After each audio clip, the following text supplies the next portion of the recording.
What if your problem isn't that you keep stopping? What if your problem is what stopping means in your head?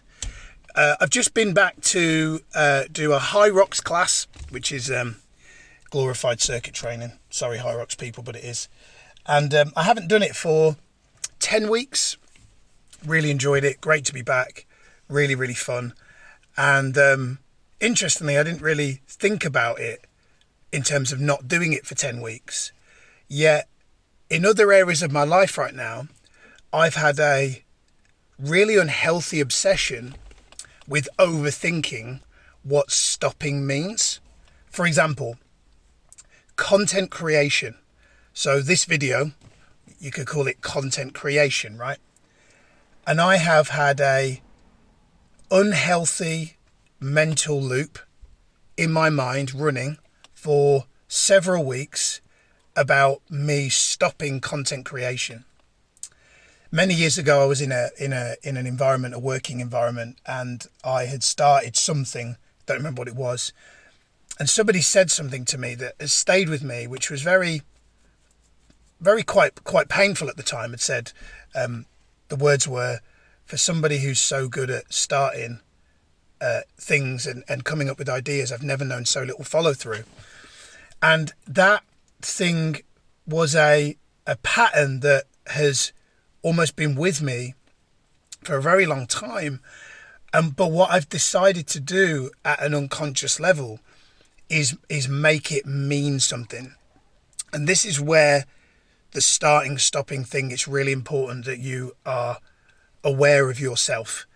Because this morning, as I reflect on the fact that this is the first piece of content that I've really done in a few months online, and I've been really thinking about it, procrastinating on it, and yet going to the Hyrox class this morning was just, I'm going to Hyrox, did it, didn't think about it, and only thought about it when I compared it, sometimes comparison's healthy, when I compared it to the content creation.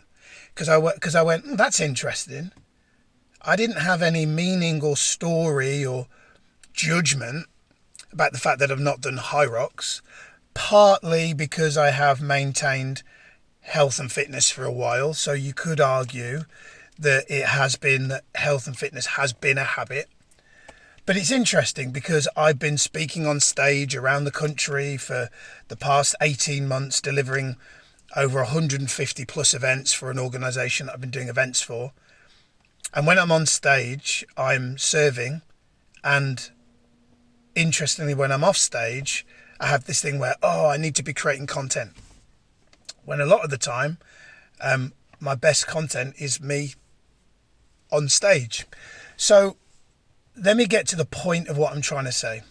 The point of what I'm trying to say is, first thing is this: you got to be kinder to yourself. And by the way, I'm speaking to myself here when I say this. Starting and stopping doesn't mean anything.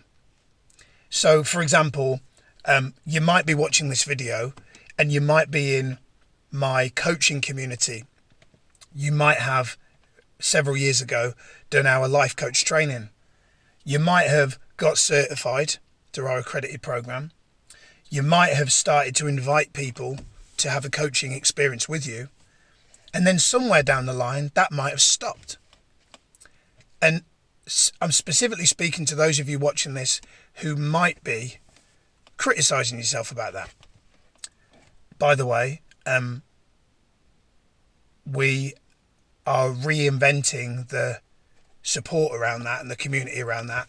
There should be a link underneath this to find out how we're helping coaches moving forward.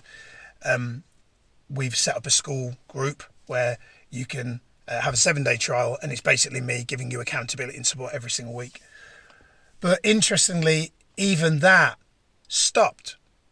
So we built the school, we built the life coach training program. Hundreds of people went through the program, had some great, dozens and dozens of 5-star Google reviews.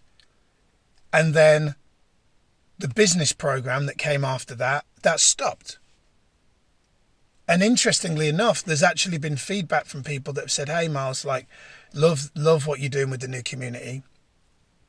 And I've said, how's your coaching going? And they've said, yeah, after I got certified, I stopped.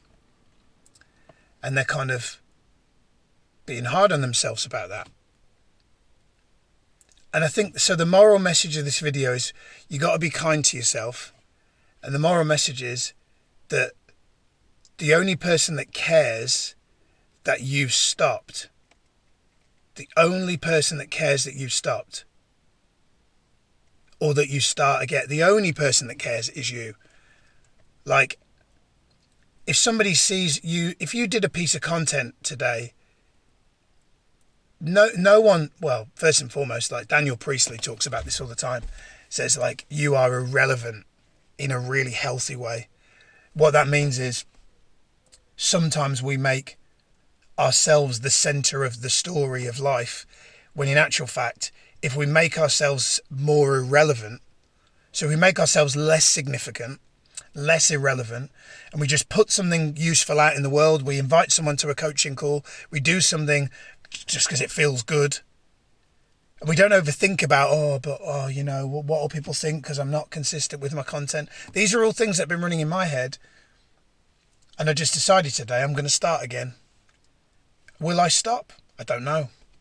Based on past behaviour, yeah, probably will stop. And I'm working on being kinder to the part of me that does, and not judging him, because without going into therapeutic models too much, we all, depending on the kind of upbringing you had, depending on the kind of childhood you had, there'll be a protector part of you. And when the protector part of you, if you imagine you're in a car, if the protector is driving the car, then you may, like me, take a few steps forward, but then the protector will say, oh no, that's not safe, get back in your comfort zone, and we'll take a step back. So it's about acknowledging the protector. It's about saying to the protector, I can take it from here, and not rejecting the protector, because for a very long time I've rejected the protector part of me and made it wrong. Like, oh, I'm not taking action on a consistent basis, I'm bad, guilt, shame. No, it's just the protector part of me that is trying to protect that childlike part of me that still exists, and it may be that it's trying to protect you. So that's it really. Those of you that are watching this video that are processing the thinking you're resonating with this, and you like the idea of being coached by me on a regular basis, if you come and join our coaching community in school, every week I'm coaching live, so you get to jump on, you get coaching from me, and we go deeper on this stuff. So somewhere in this video there's probably a link for you to find out more about that. For now though, I'm going to end the video and get back to dad mode. So have a great day, and I'll speak to you soon. Bye bye.